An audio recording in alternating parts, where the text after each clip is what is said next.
श्रीमद् भगवद गीता अध्याय संख्या 13 श्लोक संख्या 13 से लेके और 19 तक। 13वां श्लोक पढ़ता हूँ। ज्ञेयं यततः प्रवक्ष्यामि यत ज्ञात्वा अमृतम् अश्नुते अनादि मत्परं ब्रह्म न सत् तत् न असत् उच्यते। इसके अनुवाद में शिल प्रभुपाद लिखते हैं, अब मैं तुम्हें ज्ञेय के विषय में बतलाऊंगा जिसे जानकर तुम नित्य ब्रह्म का आस्वादन कर सकोगे। यह ब्रह्म या आत्मा जो अनादि है और मेरे अधीन है, इस भौतिक जगत के कार्य कारण से परे स्थित है। एक बड़ा कंफ्यूजन लगा होगा आपको इसके अंदर, अभी बताता हूँ।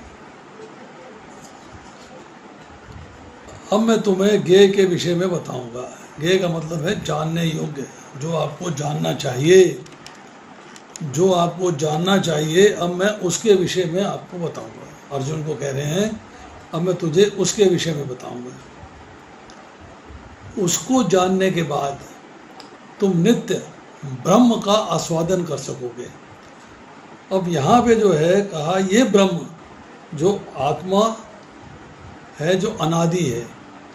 तो यहाँ जो है भगवद गीता में कई जगह ब्रह्म को भगवान की निर्विशेष ज्योति भी माना गया है और कई जगह ब्रह्म को आत्मा के नाम से भी संबोधित किया गया है।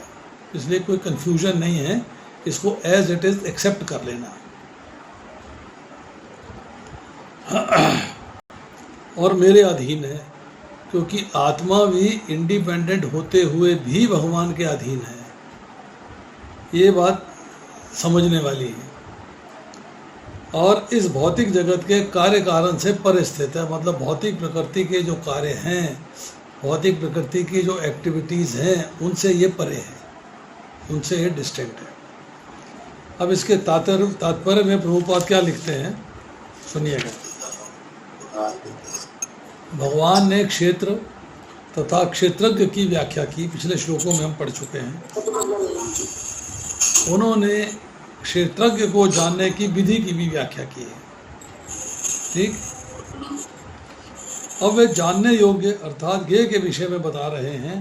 पहले आत्मा के विषय में, फिर परमात्मा के विषय में। अब दो चर्चाएं आज के श्लोकों में होंगी। ज्ञाता एवं आत्मा तथा परमात्मा दोनों ही ज्ञान से मनुष्य जीवन अमृत का आस्वादन कर सकता है। अगर आप आत्मा का ज्ञान प्राप्त कर लेते हो तो फिर आत्मा का संबंध भगवान के साथ क्या है उसका ज्ञान प्राप्त कर लोगे। That you will be able to understand.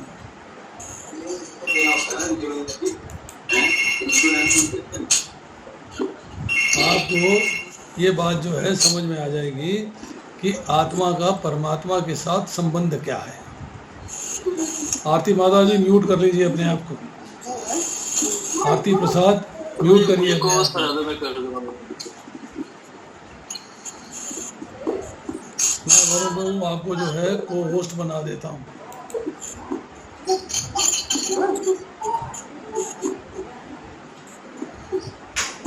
तो ऐसी चल रहा है, बंद कर दरवाजा।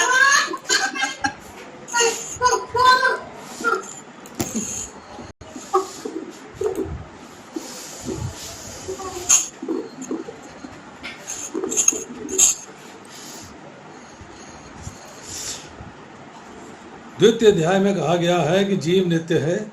इसकी भी यहाँ पुष्टि हुई है। जीव के उत्पन्न होने की कोई निश्चित तिथि नहीं है, ना ही कोई परमेश्वर से जीवात्मा के प्राकट्य का इतिहास बता सकता है। तो प्रभुपाद जी ने कुछ कंपाइलेशंस करी हैं, उनमें एक बुक पब्लिश करी है इस्कॉन ने, जेबीसी ने। इसका नाम है जीवा, द ओरिजिनल पोजीशन। उसके अंदर बड़ा स्पष्टली जीव के बारे में, परमात्मा के बारे में डिटेल्स दिए हुए हैं। उसमें जगह जगह प्रभुपाद लिखते हैं कि जीवा का जो प्राकट्य है दैट इज़ टाइम इमेमोरियल। कोई नहीं जानता है कि जीव का प्राकट्य कब हुआ है, कब वो संसार में आया है। अतएव अनादि है, मीन्स उसका कोई बिगिनिंग नहीं है। इसकी पुष्टि वैदिक साहित्य से होती है। न जायते मृते व विपश्चिता, कठोपनिषद 1.2.18। शरीर का ज्ञाता ना तो कभी उत्पन्न होता है न मरता है, वह ज्ञान से पूर्ण होता है।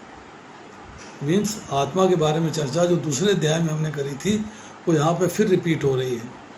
वैदिक साहित्य में श्वेताश्वर उपनिषद 6.16 भी परमेश्वर को परमात्मा के रूप में प्रधान क्षेत्र यज्ञपति गुणेश, शरीर का मुख्य ज्ञाता और प्रकृति के गुणों का स्वामी कहा गया है। स्मृति वचन है, हम प्रकृति के गुणों के अधीन हैं। आत्मा अपने आप को भुला के प्रकृति के गुणों के अधीन हो गया है, हालांकि वो प्रकृति के गुणों से सुपीरियर है।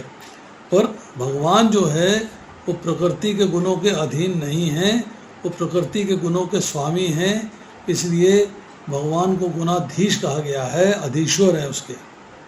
स्मृति वचन है, दासो भूता हरे रेव नान्य सेव कदाचना। जीवात्माएं सदा भगवान की सेवा में लगी रहती हैं। इसकी पुष्टि भगवान चैतन्य ने अपने उपदेशों में की है। परंतु इस भौतिक संसार में आके भौतिक संसार के ऊपर आधिपत्य जमाने के चक्कर में, अपना प्रभुत्व जमाने के चक्कर में जीवात्मा ने भगवान के साथ अपने संबंध को भुला दिया है। अतः इस श्लोक में जो ब्रह्म का वर्णन है वह आत्मा का है। जब ब्रह्म शब्द जीवात्मा के लिए व्यवहृत होता है, समझना चाहिए कि वे आनंद ब्रह्म ना होके विज्ञान ब्रह्म है। आनंद ब्रह्म ही परम ब्रह्म भगवान हैं। ये हमने जो है 13वें श्लोक के बारे में चर्चा करी। अब इसको थोड़ा सा डिटेल में डिस्कस करते हैं। यहाँ पर जो है 14वें अध्याय के 26वें श्लोक में और 18वें अध्याय के 54वें श्लोक में जीव को ब्रह्म के रूप में रेफर किया गया है। इस श्लोक के अलावा 13वें अध्याय का 13वां, 14वां अध्याय का 26वां और 18वें अध्याय का 54वां श्लोक 54। ये इंडिविजुअल सोल को जानने योग्य बताता है कि आत्मा जानने के योग्य है और असली जीवन का आनंद लेना है, आत्मा को आनंद की स्थिति में लेके जाना है, तो आपको आत्मा और परमात्मा के बारे में ज्ञान की प्राप्ति होनी चाहिए। ऑब्जेक्ट ऑफ नॉलेज जीवात्मा है और परमात्मा है, अर्थात ज्ञान का विषय जो है आत्मा है और परमात्मा है। इसी अध्याय के अंदर 14 से लेके और 18वां श्लोक ये परमात्मा के विषय में बताता है और ये 13वां श्लोक जो है ये आत्मा के विषय में बताता है। तो यहाँ जो है ब्रह्म को विज्ञान ब्रह्म समझना चाहिए, जैसे प्रभुपाद जी कहते हैं। जो हमने शुरू में चर्चा करी थी ब्रह्म के बारे में, तो हमने 4 चर्चाएं करी थी यहाँ पर, और 5वां जो है परम ब्रह्म के बारे में चर्चा करी थी। उसके बारे में मैं थोड़ा सा आपको फिर से बता देता हूँ, ताकि आपको थोड़ा सा ज्ञान जो है दोबारा से हो जाए, दोबारा से उसके बारे में पता लग जाए कि अन्नमय कोश जीवन के लिए अन्न पर आधारित, प्राणमय कोश living symptoms and life forms, ज्ञानमय कोश thinking and feeling and willing is मनोमय, विज्ञानमय कोश distinguishing mind and life symptoms from self, and आनंदमय कोश realization of all blissful nature. ये इसलिए यहाँ पर जो है आत्मा की चर्चा जो हो रही है वो विज्ञान ब्रह्म के बारे में हो रही है, आनंदमय कोश के बारे में नहीं हो रही। अब 8वें से 12वें श्लोक में हमने पढ़ा कि ज्ञान क्या है। इतना बतलाने के बाद भगवान बता रहे हैं कि उस ज्ञान से ज्ञान क्या करना है, ज्ञात क्या करना है, नॉलेज किसकी लेनी है, ज्ञान किसका लेना है। प्रवक्ष्यामी का अर्थ है जो आसानी से जानने योग्य है, इसको आसानी से आत्मा के बारे में आसानी से जाना जा सकता है। और अमृतम, अमृतम का मतलब ये है कि जब आप इसके बारे में जान लेते हो तो आपको मोक्ष की प्राप्ति करने में सुविधा मिल जाती है, इट बिकम्स ईजी। उपनिषद के अंदर चर्चा आती है कि जिस समय अज्ञान रूप अंधकार का सर्वथा अभाव हो जाता है, उस समय प्रत्यक्ष होने वाला तत्व न दिन है न रात, अर्थात ना तो उसे दिन की भांति प्रकाशमय कहा जाता है, न ही रात की भांति अंधकार में ही, क्योंकि वे इन दोनों से सर्वथा विलक्षण है। यहाँ ज्ञान या ज्ञान के भेद की कल्पना के लिए स्थान नहीं है। वह ना सत्य है न असत, उसे ना तो सत्य कहना बनता है ना ही असत, क्योंकि सत्य और असत नाम से समझे जाने वाले पदार्थों से सर्वथा विलक्षण है। वह सर्वथा विनाशी है। वह सूर्य आदि समस्त देवताओं के उपास्य देव हैं। उन्हीं सदा चला आ रहा अनादि ज्ञान परमात्मा को जानने और पाने का साधन अधिकारियों को परंपरा से प्राप्त होता आ रहा है। तो यहाँ उन्होंने बताया कि जानने योग्य क्या है। भगवान जीवात्मा के बारे में ज्ञान देते हैं अनादि का अर्थ है इसका ना आरंभ है ना अंत है, ये शाश्वत है। जो पहले प्रभुपाद ने कोट किया, न जायते म्रियते वा विपश्चिता। अब इसमें जो है एक शब्द आता है मतपरम। कई जगह पे शब्द आया है मतपरम। मतपरम का अर्थ क्या है कि मैं इसका स्वामी हूँ, ये मेरे पर आश्रित है। तो भगवान कह रहे हैं कि मैं आत्मा का भी स्वामी हूँ, भौतिक प्रकृति का भी स्वामी हूँ, ये मेरे पर आश्रित है। और शरीर का मुख्य ज्ञाता एवं प्रकृति का स्वामी मैं हूँ। ये प्रभुपाद ने श्वेताक्षर उपनिषद 6.16 से कोट किया है। अब इसके बाद आती है चर्चा, न सत्यमासद उच्यते न तत्सत्य न असत उच्यते। आत्मा को न सत्य न असत कह सकते हैं। रात और दिन है, सत्य है तो दिन नहीं है, दिन का अभाव, दिन है तो रात नहीं है, रात का अभाव। और सत्य है तो असत नहीं है, मीन्स असत्य के ना होने पर भी सत्य हो सकता है, क्योंकि आत्मा तो असत्य है ही नहीं, सत्य ही सत्य है। परंतु साक्षेप रूप से असत्य के होने से सत्य होना चाहिए, इसलिए इसे सत्य नहीं कह सकते। रिलेटिविटी है ये, रिलेटिवली। असत्य तभी होगा जब सत्य नहीं होगा, ये भी रिलेटिव है। पर आत्मा तो है, इसलिए आत्मा को असत्य नहीं कह सकते। आत्मा हमेशा सत्य है, सत्य ही रहेगी। इसके बाद सत्य नहीं का मतलब परिणाम नहीं। भौतिक संसार में आत्मा को कोई इंडिविजुअल नाम नहीं, आकार नहीं। आत्मा एक शरीर से दूसरा शरीर धारण करती है। आत्मा के व्यक्त होने से पहले कोई इसका नाम नहीं था, कोई इसका कारण नहीं था, कुछ नहीं था। कब प्रकट हुई है इसके बारे में कोई नहीं जानता। Nobody knows about it. अब आती श्लोक संख्या 14। ये परमात्मा के बारे में श्लोक है। सर्वतः पाणिपादं तथा सर्वथा अक्षीशर्मुखं सर्वथा श्रुतिमतलोके सर्वम आवृते तिष्ठति। उनके हाथ, पांव, आंखें, सिर तथा मुंह, उनके कान सर्वत्र हैं। इस प्रकार परमात्मा सभी वस्तुओं में व्याप्त होकर अवस्थित हैं। ये बात कही जा रही है। प्रभुपाद जी यहाँ लिखते हैं तात्पर्य के अंदर, जिस प्रकार सूर्य अपनी अनंत रश्मियों को विकीर्ण करके स्थित है, उसी प्रकार परमात्मा या भगवान भी हैं। वह अपने सर्वव्यापी रूप में सब जगह स्थित रहते हैं। उनमें आदि शिक्षक ब्रह्मा से लेकर छोटी सी चींटी तक के सारे जीव स्थित हैं। उनके अनंत सर हैं, अनंत हाथ हैं, अनंत पाँव हैं, अनंत नेत्र हैं, अनंत जीव हैं। ये हमने 11वें अध्याय के जब विराट रूप दिखाया भगवान ने, तब हम इसको पढ़ चुके हैं और सुन सकें। लेकिन आत्मा ये नहीं कह सकता कि उसके हाथ, पाँव, नेत्र चारों दिशाओं में हैं, क्योंकि उसको शरीर मिला है और शरीर में दिशा पक्की है कि बाएं देखेगा तो बाएं है, दाएं देखेगा तो दाएं है। इसके बाद कि परमात्मा आत्मा से भिन्न है। परमात्मा अपना हाथ असीम दूरी तक फैला सकता है, किंतु आत्मा नहीं कर सकता। भगवद गीता में भगवान कहते हैं, यदि कोई उन्हें पुत्र, पुष्प या जल अर्पित करता है तो उसे स्वीकार करते हैं। अब यहाँ प्रश्न होता है, यदि भगवान दूर होते तो फिर वस्तुओं को कैसे स्वीकार कर पाते? तो यही भगवान की सर्वशक्ति संपदा है। यद्यपि वे पृथ्वी से बहुत दूर अपने धाम में स्थित हैं, तो भी किसी के द्वारा अर्पित कोई भी वस्तु को अपना हाथ फैलाकर ग्रहण कर सकते हैं। ये उनकी कृतिमता है। ब्रह्म संहिता में कहा गया है, गोलोक एव निवसत्य खिलात्म भूत। यद्यपि वे अपने दिव्य लोक में लीला रहते हैं, फिर भी वह सर्वव्यापी हैं। आत्मा ऐसा घोषित नहीं कर सकता। तो यहाँ पर जो है परमात्मा के बारे में चर्चा हो रही है कि सुपर सोल भी जानने के योग्य है, उसको भी जानना चाहिए। और प्रत्येक वस्तु जो है उन्हीं के ऊपर डिपेंड करती है, उन्हीं की वजह से एग्जिस्ट करती है। अब श्रीमद् भागवतम के दूसरे स्कंद के दूसरे अध्याय का पहला श्लोक है कि भगवान का साम्राज्य असीम है, तो भगवान के सहायक हाथों की संख्या भी अनंत है। ऑल जीवास, भगवान की सृष्टि के कोने कोने में उनके हाथ, मुख तथा आंखें हैं। मीन्स जीव जो भगवान के अंश हैं, उनके सहायक हाथ हैं, वे सब विशेष प्रकार से भगवान की सेवा के निमित्त हैं, उनकी सेवा में लगे रहते हैं। अब यहाँ शब्द इस्तेमाल हुआ है सर्वथा पानी पादम, तथा हाथ पैर सब जगह उपस्थित है। मतलब जहाँ जो कुछ भी भगवान को देना चाहते हो, भगवान उसे स्वीकार कर लेते हैं, क्योंकि उनके हाथ पैर सब जगह उपस्थित हैं। ईस्ट, वेस्ट, नॉर्थ, साउथ, जल, अग्नि, वायु, आकाश हर जगह उपस्थित है। संकट में पुकारोगे तो भगवान तुरंत सहायता करने को तैयार हैं। आप चरणों में चंदन पुष्प नमस्कार सब करोगे, चरण सब जगह उपस्थित हैं। सर्वतो शीरो मुखम, नेत्र सिर मुख सब जगह है।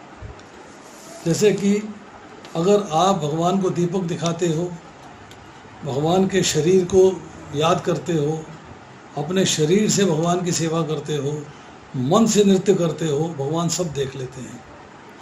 आप हवा के अंदर मस्तक पर जहाँ भी चंदन पुष्प चढ़ाएंगे, भगवान का मस्तक वहीं है, वो उसे स्वीकार कर लेते हैं। आप हवा के अंदर मानसिक रूप से जहाँ भी भोग लगाएंगे, वहीं भगवान का मुख है, भगवान वहीं स्वीकार कर लेते हैं।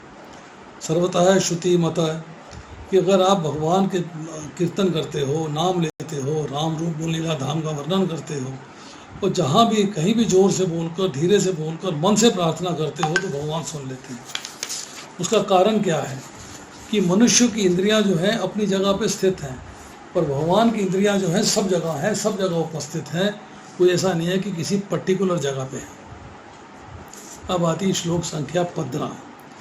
सर्व इंद्रिय गुण आभासम सर्व इंद्रिय विवर्जितम असक्तम असक्तम सर्वभूत च एव निर्गुणम गुण भोक्त च।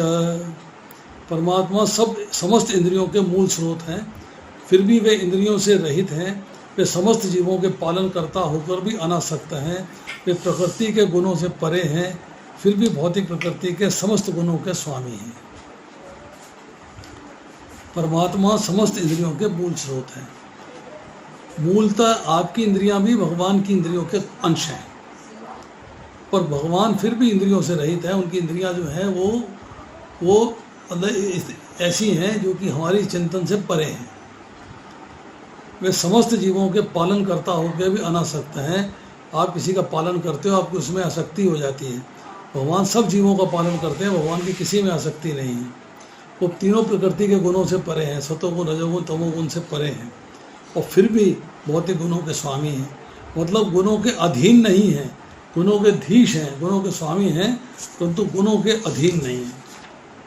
इसका अच्छा लंबा परपट है, इसमें से मुख्य मुख्य बातें पढ़ता हूँ। यद्यपि परमेश्वर समस्त जीवों की समस्त इंद्रियों के स्रोत हैं, फिर भी जीवों की तरह उनकी भौतिक इंद्रियां नहीं होती। वास्तव में जीवों में आध्यात्मिक इंद्रियां होती हैं, लेकिन बद्ध जीवन में वे भौतिक तत्वों से आच्छादित रहती हैं। अतएव इंद्रिय कार्यों का प्राकट्य पदार्थ द्वारा होता है। परमेश्वर की इंद्रियां इस तरह आच्छादित नहीं रहती, उनकी इंद्रियां दिव्य होती हैं, इसलिए भगवान निर्गुण कहलाते हैं। गुण का अर्थ है भौतिक गुण, लेकिन उनकी इंद्रियां भौतिक आवरण से रहित होना चाहती हैं। मतलब उनकी इंद्रियां हमारी तरह नहीं होती। भगवान को जो कुछ भी अर्पित किया जाता है वे अपने हाथों से ग्रहण करते हैं। बद्ध जीव और परमात्मा में यही अंतर है, उनके भौतिक नेत्र नहीं होते, फिर भी उनके नेत्र होते हैं। उसके बाद अन्यथा वे कैसे देख सकते हैं? वे सब कुछ देखते हैं, वर्तमान भी, भूत भी और भविष्य भी। वे जीवों के हृदय में वास करते हैं, और वे जानते हैं कि भूतकाल में हमने क्या किया, इसलिए अंतर्यामी कहलाते हैं। आपके हृदय में विराजमान है, उन्हें सब ज्ञान है। आप सोचें मैं अंधेरे में कोई कार्य कर लूँगा, भगवान को नहीं पता लगेगा। भगवान को सब पता है, क्योंकि आपके हृदय में विराजमान है, इनसाइड योर हार्ट। परमेश्वर के हमारे जैसे पाँव नहीं हैं, लेकिन वे आकाश में विचरण कर सकते हैं, मन की गति से विचरण करते हैं, क्योंकि उनके आध्यात्मिक पाँव होते हैं। दूसरे शब्दों में भगवान निराकार नहीं हैं, उनके अपने नेत्र, हाथ, पाँव सभी कुछ होते हैं। चूँकि हम सभी परमेश्वर के अंश हैं, अतः हमारे पास भी सारी वस्तुएं होती हैं, लेकिन उनके हाथ, पाँव, नेत्र तथा इंद्रियां प्रकृति द्वारा कलमुषग्रस्त नहीं होती, कंटेमिनेटेड नहीं होती। इंद्रियां उनकी दिव्य हैं। भगवद गीता से भी पुष्टि होती है, जब भगवान प्रकट होते हैं तो वे अपनी अंतरंगा शक्ति से यथारूप में प्रकट होते हैं। भौतिक शक्ति द्वारा कलमुषग्रस्त नहीं होते, वे भौतिक शक्ति के भी स्वामी हैं। वैदिक साहित्य से हमें पता चलता है कि उनका सारा शरीर चिन्मय है, आध्यात्मिक है, उनका अपना नित्य स्वरूप होता है, तो सच्चिदानंद विग्रह है, समस्त ऐश्वर्य से पूर्ण है। वे सारी संपत्ति के स्वामी हैं और सारी शक्ति के स्वामी हैं। वे समस्त जीवों के पालक हैं और सारी गतिविधि के साक्षी हैं। जहाँ तक वैदिक साहित्य से समझा जा सकता है, परमेश्वर सदैव दिव्य हैं। जन्म कर्म च में दिव्यम एवं यो वेति तत्वता। तत्व से भगवान को जानना है, भगवान का जन्म और भगवान का कर्म दोनों दिव्य हैं। यद्यपि हम उन्हें उनके हाथ पांव मुख सिर मुख नहीं देखते, लेकिन वे होते हैं। जब हम दिव्य पद के ऊपर उठ जाते हैं तो हमें भगवान के स्वरूप के दर्शन होते हैं। कल्मशग्रस्त इंद्रियों के कारण हम उनके स्वरूप को नहीं देख पाते। अतः निर्विशेषवादी भगवान को नहीं समझ पाते, क्योंकि वे भौतिक दृष्टि से प्रभावित होते हैं। तो यहाँ जो है चर्चा हो रही है कि भगवान की इंद्रियों की और जो कंडीशन सोल है, अर्थात हम लोग जो जीव हैं, उनकी इंद्रियों की चर्चा हो रही है। तो इसके बारे में बता दिया। केनोपनिषद से एक श्लोक है, पहले अध्याय के दूसरा श्लोक है। भगवान सब इंद्रियों तथा उनके गुणों विषयों के प्रकाशक हैं। सबको प्रकाश, सबको रोशनी, सबको पावर उन्हीं से मिलती है। वे नेत्रों के भी नेत्र हैं, श्रोत्रों के भी श्रोत्र हैं। सर्वेंद्रिय वर्जितम, वे प्राकृत इंद्रियों से रहित हैं। प्राकृत हाथ पैर ना होते हुए भी वे ग्रहण कर सकते हैं और मूवमेंट कर सकते हैं, गमन कर सकते हैं। श्वेताक्षर उपनिषद के 3 अध्याय के 9वें श्लोक में लिखा है कि बिना आँखों को देखने वाला और बिना कानों को सुनने वाले को भगवान कहते हैं, भगवान है वो। फिर इसी श्वेताक्षर उपनिषद के 6 अध्याय के 8वें श्लोक में लिखा है, उन भगवान की पराशक्ति अनेक प्रकार से सुनी जाती है। उसमें स्वाभाविकी, ज्ञान बल तथा क्रिया शक्ति है, नेचुरल है सारी, उसमें नथिंग अननेचुरल। और भगवान आसक्ति शून्य है, विष्णु रूप से सबके पालक हैं। निर्गुणम, सत्व आदि गुणों से रहित साकार सगुण हैं। भगवान प्रकृति से अतीत हैं, प्रकृति के कार्य से भी अतीत है। भगवान से आती है प्रकृति, प्रकृति से आता है महत्व, महत्व से आता है अहंकार, अहंकार से पंचमहाभूत, पंचमहाभूत से मन तथा 10 इंद्रियां। अब यहाँ आती है चर्चा कि भगवान का सभी प्राणियों में अपनापन है, प्रेम है, पर किसी प्राणी में आसक्ति नहीं है। आसक्ति ना होने पर भी वे ब्रह्मा से लेकर चींटी तक सबका पालन पोषण कर सकते हैं। सुहृद सर्वभूता नाम, सुहृद होने के कारण अनुकूल या प्रतिकूल परिस्थितियों के द्वारा पाप पुण्यों का नाश करके प्राणी मात्र को शुद्ध करके उसको पवित्र बना देते हैं। परम ब्रह्म परमात्मा, ये है श्वेताक्षर उपनिषद 3 अध्याय 19वां श्लोक। परम ब्रह्म परमात्मा हाथों से रहित होने पर भी सब जगह समस्त वस्तुओं को ग्रहण कर लेते हैं, तथा पैरों से रहित होने पर भी बड़े वेग के अनुसार इच्छा अनुसार गमनागमन कर लेते हैं, मतलब मूवमेंट कर लेते हैं। आँखों से रहित होने पर भी सब जगह सब कुछ देखते हैं, और कानों से रहित होने पर भी सब जगह सब कुछ सुन सकते हैं। साक्षी चेता केवलो निगुश्चय, श्वेताक्षर उपनिषद 6 अध्याय 11वां श्लोक। सबके साक्षी, परम चेतना स्वरूप, सबको चेतना प्रदान करने वाले, सर्वथा विशुद्ध मीन्स निर्लेप और प्रकृति के गुणों से अतीत हैं। इसके बाद मंत्र का उपनिषद श्लोक संख्या 6। एकस्तु पिबते देवा सुछंदोत्रा वासानुगा ध्याना क्रियाभ्याम भगवान भुक्ते असो प्रसादम विनो। There the Lord by his own will relishes with delight that powerful Lord enjoys by both thought and action। अब देखिए यहाँ उन्होंने मतलब स्पष्ट डिफरेंस कर दिया भगवान में और आत्मा के बारे में। अब हम करते हैं श्लोक संख्या 16वां श्लोक। भयंत च भूतानाम अचरम चरम एव च सूक्ष्म त्वात् तव अविज्ञेयम दूरस्थम च आंतिके च तथा। परम सत्य जड़ तथा जंगम समस्त जीवों के बाहर तथा भीतर स्थित है। सूक्ष्म होने के कारण वे भौतिक इंद्रियों के द्वारा जानने या देखने के परे है। यद्यपि वे अत्यंत दूर रहते हैं, फिर भी हम सबों के निकट भी हैं। देखिए, भगवान जीवों के बाहर और भीतर स्थित है, बाहर भी हैं और भीतर परमात्मा रूप में भी स्थित है। सूक्ष्म होने के कारण भगवान इतने सूक्ष्म है, सूक्ष्म से सूक्ष्म है और स्थूल से स्थूल, बड़े से बड़े हैं कि भौतिक इंद्रियों के द्वारा जानने या देखने से परे हैं। आप इंद्रियातीत हैं, इंद्रियों से देख नहीं सकते उनको। इसके परपट में प्रभुपाद जी क्या लिखते हैं? वैदिक साहित्य से हम जानते हैं कि परम पुरुष नारायण प्रत्येक जीव के बाहर तथा भीतर निवास करने वाले हैं। वे भौतिक तथा आध्यात्मिक दोनों ही जगतों में विद्यमान रहते हैं। यद्यपि वे बहुत दूर हैं, फिर भी हमारे निकट रहते हैं। वैदिक साहित्य का वचन है आसीनो दूरम व्रजति शयानो याति सर्वथा कठोपनिषद 1.2.21। यद्यपि वे निरंतर दिव्य आनंद भोगते रहते हैं, अतएव हम ये नहीं समझ पाते कि वे सारे ऐश्वर्य का भोग किस तरह करते हैं।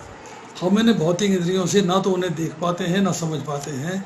अतः वैदिक भाषा में कहा गया है कि उन्हें समझने में हमारा भौतिक मन तथा इंद्रियां असमर्थ हैं, किंतु जिसने भक्ति में कृष्ण भावनामृत का अभ्यास करते हुए अपने मन तथा इंद्रियों को शुद्ध कर लिया है, वे उन्हें निरंतर देख सकता है। परम संहिता में इसकी पुष्टि हुई है। परमेश्वर के लिए जिस भक्त में प्रेम उपज चुका है वह उनके निरंतर दर्शन कर सकता है, और भगवद गीता में इसकी पुष्टि हुई है कि केवल उन्हें भक्ति द्वारा ही देखा या समझा जा सकता है। भक्त्या त्वन्यन्या शक्य। अब देखिए 16वें श्लोक में क्या कहते हैं।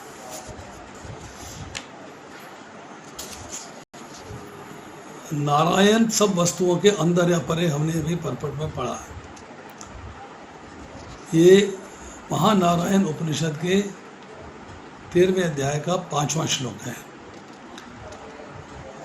अंत बहिर्ष्य तब सर्वम व्याप्य नारायण स्थित। नारायण सब वस्तुओं के अंदर या बाहर उपस्थित हैं। देखिए, ही डज नॉट मूव अचरम एंड मूव्स चरम। चलते भी नहीं हैं और चलते हैं।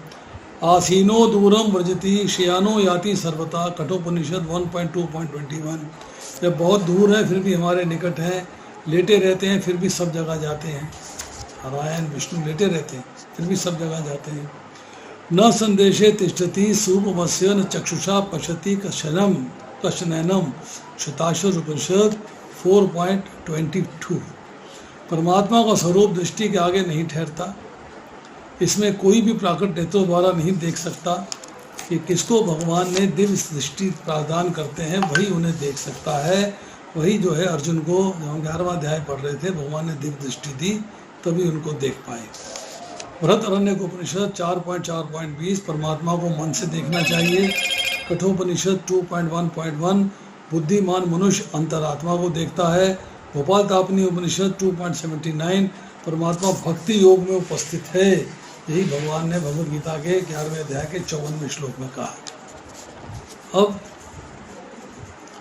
अविज्ञेयम अर्थात अज्ञेय, अननोएबल, मतलब परमात्मा को भौतिक इंद्रियों के द्वारा नहीं देखा जा सकता। एक बात 13वें से लेके 18वें श्लोक तक ज्ञेय तत्व का वर्णन है। इसमें पहले 3 और अगले 2 का भाव है और यही सार है। वे जानने योग्य क्या है।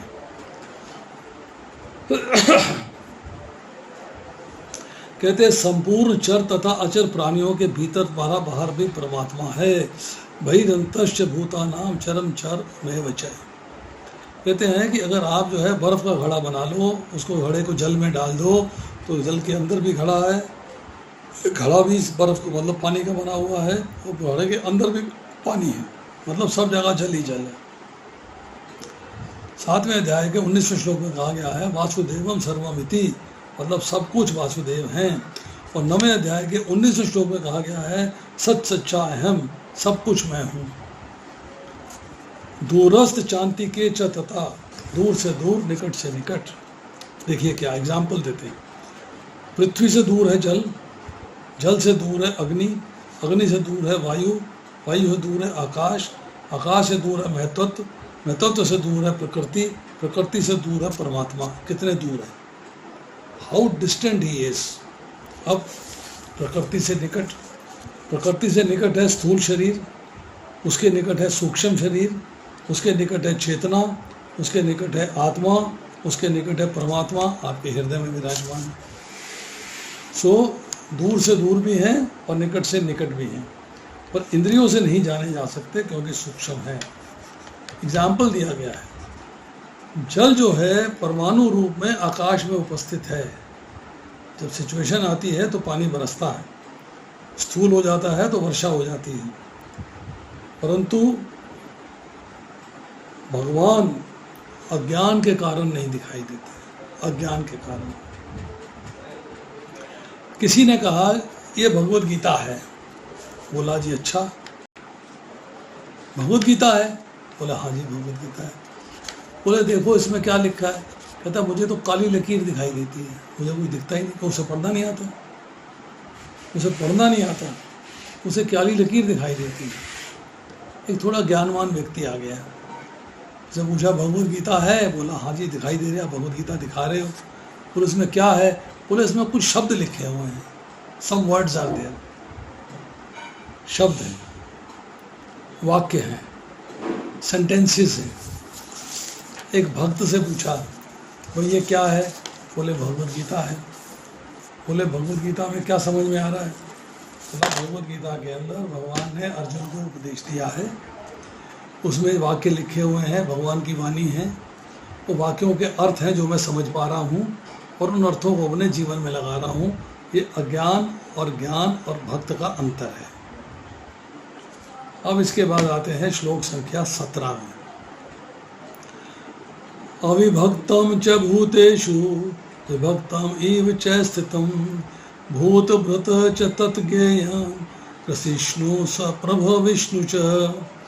यद्यपि परमात्मा समस्त जीवों के मध्य विभाजित प्रतीत होता है, लेकिन वह कभी भी विभाजित नहीं है, वह एक रूप में स्थित है।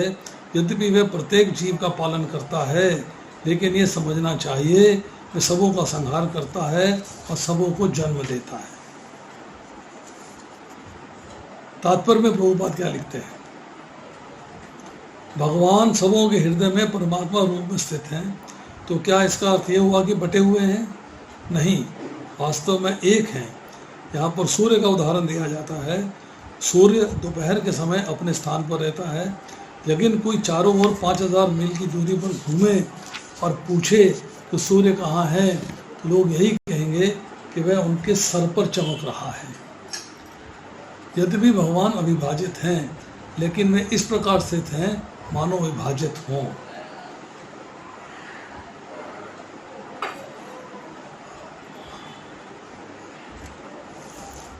वैदिक साहित्य में यह भी कहा गया है कि अपना सर्वशक्तिमता के द्वारा एक विष्णु सर्वत्र विद्यमान है।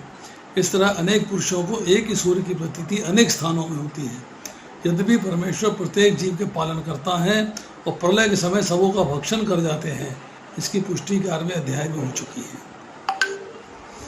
यह भी कहा गया है कि काल के रूप में सबका भक्षण करते हैं, वे सबके प्रलयकारी और संहार करता है। जब सृष्टि की जाती है तो सबों को मूल स्थिति से विकसित करते हैं, प्रलय के समय उन सबको निकल जाते हैं। हम 8वें अध्याय में पढ़ चुके हैं। जब प्रलय होती है, ब्रह्मा जी की रात्रि है, ब्रह्मा जी की लाइफ एंड होती है, तो सारे जीव कर्म फलों के सहित सूक्ष्म इंद्रियां, मन बुद्धि अहंकार सहित भगवान में प्रवेश कर जाते हैं, विष्णु में प्रवेश कर जाते हैं। प्रलय के बाद सारी वस्तुएं पुनः उन्हीं में विश्राम पाने के लिए लौट आती हैं। ये सब वैदिक सूत्रों की पुष्टि करने वाले हैं। अब देखिए 17वें श्लोक में क्या कहा जा रहा है,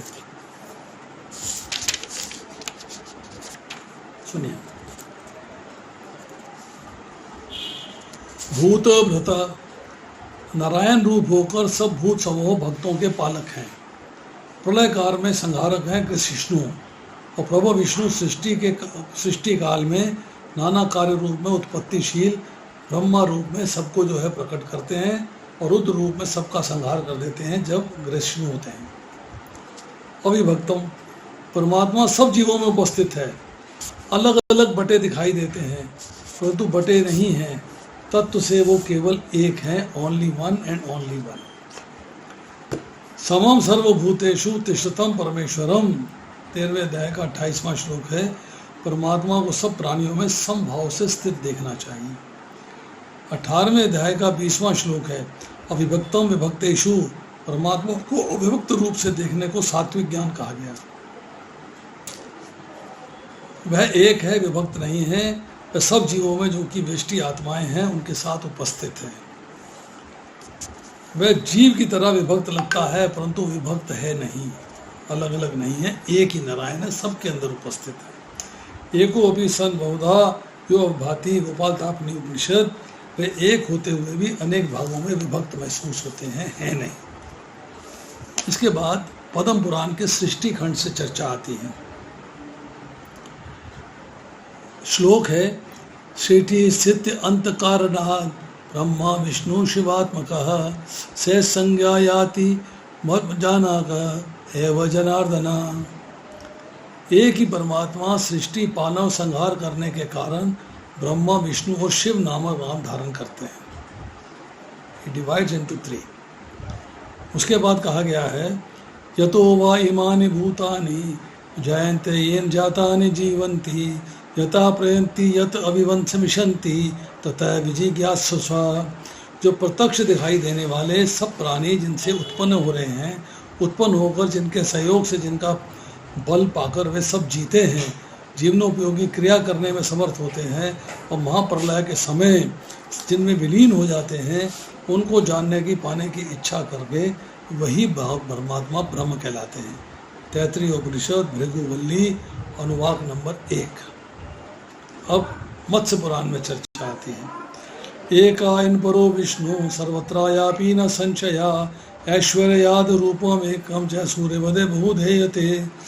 एक विष्णु सब जगह उपस्थित है, इसमें कोई संशय नहीं, और वे अपनी शक्तियों के रूप में सब जगह उपस्थित हैं, जैसे सूर्य जो है अपनी शक्तियों के रूप में सब जगह उपस्थित है। अब इसके बाद आती है कठोपनिषद 2.2.15। न तत् सूर्यो भाति न चंद्र तारकम नेमा विद्युतो भांति कुतो अयम जनः। सूर्य चंद्रमा चंद्र तारागण और बिजली वहाँ नहीं पहुँच सकते, वहाँ नहीं चमकते। फिर इस लौकिक अग्नि की तो बात ही क्या है, क्योंकि प्राकृत जगत में जो भी तत्व प्रकाशशील है सब उस परम ब्रह्म परमेश्वर की प्रकाश शक्ति के अंश को पाकर ही प्रकाशित है। वे अपने प्रकाशक के समीप प्रकाश कैसे पा सकता है, कैसे फैला सकता है। इसके बाद श्वेताक्षर उपनिषद 3.17। सर्वस्य प्रभुम ईशानाम सर्वस्य शरणम व्रत। सबके स्वामी प्रभु समर्थ सबका शासन करने वाले और जीवों के लिए सबसे बड़े आश्रय हैं। मनुष्य को सर्वतोभाव से उन्हीं की शरण ग्रहण करनी चाहिए। विज्ञानम आनंद धन ब्रह्म। ब्रह्म ही ज्ञान है, विज्ञान आनंद ब्रह्म है। वे धन दाता कर्म करने वाले यजमान की परम गति है और ब्रह्मनिष्ठ ब्रह्मवेता का भी परम आश्रय है। बृहदारण्यक उपनिषद 3.9.28। अतः प्रविष्ट शस्त्र ज्ञानम तैत्तिरीय उपनिषद 3.11। वे सबके हृदय में प्रवेश करते हैं और सबका नियंत्रण करते हैं। 3.11.10 है ये। अब देखिए, अब हम करते हैं श्लोक संख्या 18। ज्योतिषाम अपि ततः ज्योति तमसः परम उच्यते ज्ञानम ज्ञेयम ज्ञानगम्य हृदि सर्वस्य विष्टितम। वे समस्त प्रकाशमान वस्तुओं के प्रकाश स्रोत हैं। ये भौतिक अंधकार से परे हैं, अगोचर है, ज्ञान है, ज्ञेय है, ज्ञान के लक्ष्य हैं। वे सबके हृदय में स्थित हैं। जो बात पहले कही जा चुकी है वो भगवान फिर रिपीट कर रहे हैं। परमात्मा भगवान ही सूर्य चंद्र तथा नक्षत्रों जैसी समस्त प्रकाशमान वस्तुओं के प्रकाश स्रोत हैं। वैकुंठ राज्य में सूर्य या चंद्रमा की आवश्यकता नहीं पड़ती, क्योंकि वहाँ पर परमेश्वर का तेज जो है, भौतिक जगत में ये ब्रह्म ज्योति है, भगवान का आध्यात्मिक तेज महतत्व अर्थात भौतिक तत्वों से ढका रहता है। अतः इस जगत में हमें सूर्य चंद्र बिजली आदि के प्रकाश की आवश्यकता पड़ती है, लेकिन आध्यात्मिक जगत में ऐसी वस्तुओं की आवश्यकता नहीं होती। इसके बाद लिखते हैं, इसकी पुष्टि वैदिक साहित्य से होती है। आदित्य वर्णम तमसः परस्तात् श्वेताक्षर उपनिषद 3.8। वे सूर्य की भांति अत्यंत तेजों में हैं, लेकिन इस भौतिक जगत के अंधकार से बहुत दूर है। अब भगवान के ज्ञान की बात हो रही है। उनका ज्ञान दिव्य है। वैदिक साहित्य पुष्टि करता है कि ब्रह्म अर्थात भगवान घनीभूत दिव्य ज्ञान है। जो वैकुंठ लोक जाने का इच्छुक है उसे परमेश्वर द्वारा ज्ञान प्रदान किया जाता है, जो प्रत्येक हृदय में स्थित है।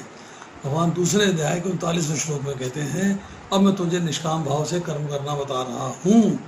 यदि तुम इस ज्ञान से कर्म करोगे तो कर्म के बंधन से मुक्त होकर मेरे धाम आ जाओगे। तो श्वेताक्षर उपनिषद में 6.18 में एक श्लोक है, तम हदेवम आत्मबुद्धि प्रकाशम मोक्षे शरणम अहम प्रपद्यते मुक्ति के इच्छुक मनुष्य को चाहिए कि भगवान की शरण में जाए। वैदिक साहित्य से भी पुष्टि होती है, तमे विदित्वाति मृत्यु में थी, उन्हें जान लेने के बाद ही जन्म तथा मृत्यु की परिधि को लांघा जा सकता है। श्रुताशर उपनिषद 3.8। वे प्रत्येक हृदय में परम नियंता के रूप में स्थित हैं। परमेश्वर के हाथ पैर सर्वत्र फैले हुए हैं। जीवात्मा के विषय में ऐसा नहीं कहा जा सकता। अतः ये मानना ही पड़ेगा कि कार्य क्षेत्र अर्थात शरीर को जानने वाले दो ज्ञाता हैं, एक जीवात्मा, दूसरे परमात्मा। जीवात्मा के हाथ पैर केवल एक स्थान पर सीमित हैं और कृष्ण के हाथ पैर सर्वत्र फैले हुए हैं। इसकी पुष्टि श्वेताक्षर उपनिषद 3.17 में हुई है। स्वस्य प्रभु मीशानम सर्वस्य शरणम रहत। वह परमेश्वर तथा परमात्मा समस्त जीवों का स्वामी या प्रभु है, अतः वह उन सबका चरम आश्रय है। देखिए, ये बातें हमने जो करी हैं इनको हम सिर्फ रिवाइज करेंगे कि भगवान के प्रकाश में तेज से प्रत्येक वस्तु प्रकाशित है। ये हमने अभी सीखा है। ये प्रकाश जो है परमात्मा से ही आता है। अज्ञेयम जानने योग्य क्या है कि भौतिक संसार से बाहर निकलने के लिए भगवान को जानना और उनकी शरणागति होना आवश्यक है। तमस परमा, ब्रह्म जो है, भगवान जो है, प्रकृति से परे हैं, प्रकृति उन्हें छू भी नहीं सकती। इसके बाद हमने श्वेताक्षर उपनिषद से चर्चा करी है। अंत में आते हैं ज्ञानम ज्ञेय। ज्ञानम अर्थात ब्रह्म को ज्ञेय जानते हैं, मोक्ष की प्राप्ति के इच्छुक, और वो उनकी शरण ग्रहण करते हैं। तमेव देवम आत्मबुद्धि प्रकाशम मुक्षे शरणम अहम प्रबद्धते। तो श्वेताक्षर उपनिषद कोट किया है, सर्वशक्तिमान प्रसिद्ध देव परम ब्रह्म पुरुषोत्तम की मैं मोक्ष की अभिलाषा से युक्त होकर शरण ग्रहण करता हूँ, वही मुझे संसार के बंधन से छुड़ाए। ये भक्त जो है भगवान से प्रार्थना कर रहा है। अब आते हैं श्लोक संख्या 19 में। आज का आखिरी श्लोक है ये। इति क्षेत्रम तथा ज्ञानम ज्ञेयम च उक्तम समासतः मत भक्ता एतत् विज्ञाय मत भावय उपपद्यते। इस प्रकार मैंने कार्य क्षेत्र, शरीर तथा ज्ञान के विषय में संक्षेप में वर्णन किया है। अब इसे केवल मेरे भक्त ही पूरी तरह से समझ सकते हैं और वह मेरे स्वभाव को प्राप्त होते हैं। भगवान ने 18वें श्लोक तक सारी चर्चा कर दी। अब कहते हैं मैंने 3 चीज़ों के बारे में तुझे बता दिया है, शरीर के बारे में, आत्मा के बारे में और परमात्मा के बारे में। अब भगवान क्या कह रहे हैं? रूपा जी लिखते हैं ये ज्ञान 3 वस्तुओं का ज्ञाता है, ज्ञाता, ज्ञेय तथा जानने की विधि। ये तीनों मिलकर विज्ञान कहलाते हैं। और पूर्ण ज्ञान भगवान के अनन्य भक्तों द्वारा प्रत्यक्षतः समझा जा सकता है। अन्य इसे समझ पाने में असमर्थ रहते हैं। अद्वैतवादियों का कहना है कि अंतिम अवस्था में तीनों बातें एक हो जाती हैं, अर्थात सब भगवान में मिल जाते हैं और बात खत्म हो जाती है। लेकिन भक्त इसे नहीं मानते। ज्ञान तथा ज्ञान के विकास का अर्थ है अपने आप को कृष्ण भाव नामृत में समझना। हम भौतिक चेतना द्वारा संचालित होते हैं, लेकिन ज्यों ही हम अपनी सारी चेतना कृष्ण के कार्यों में स्थानांतरित कर देते हैं, इसका अनुभव करते हैं कि कृष्ण ही सब कुछ है, तो हम वास्तविक ज्ञान प्राप्त कर सकते हैं। दूसरे शब्दों में, ज्ञान तो भक्ति को पूर्णतः समझने की प्रारंभिक अवस्था है, साधन है भक्ति योग में जाने के लिए।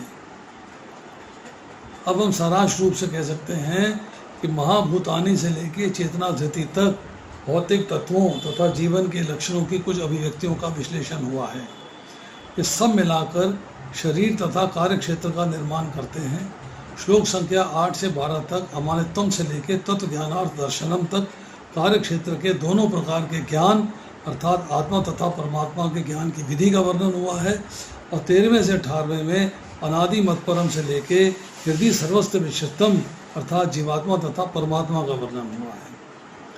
इस प्रकार 3 बातों का वर्णन हुआ है, कार्य क्षेत्र अर्थात शरीर, जानने की विधि और आत्मा तथा परमात्मा। भगवान के अनन्य भक्ति तीनों बातों को ठीक से समझ सकते हैं। देखिए, भक्ति समझ सकता है और कोई नहीं समझ सकता। कंक्लूजन क्या है?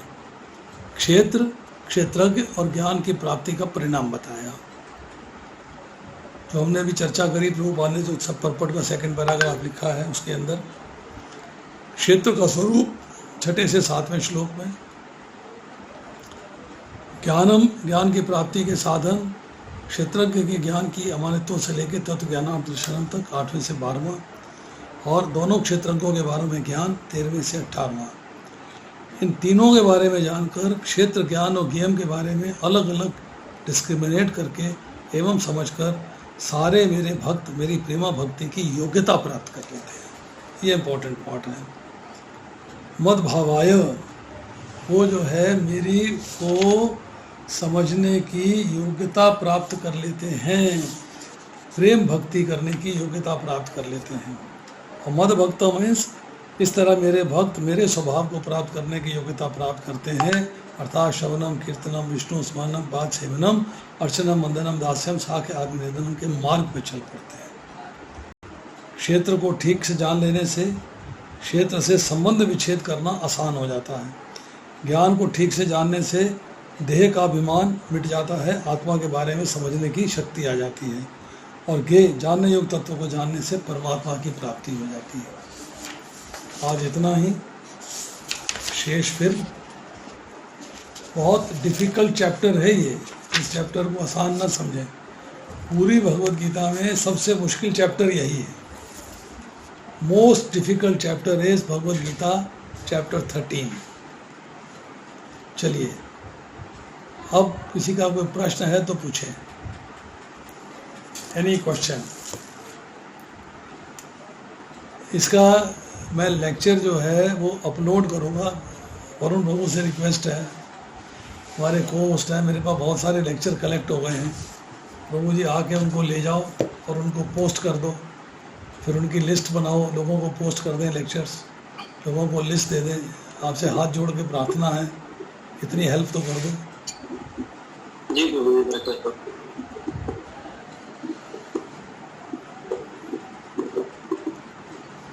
कल आ दो प्रभु।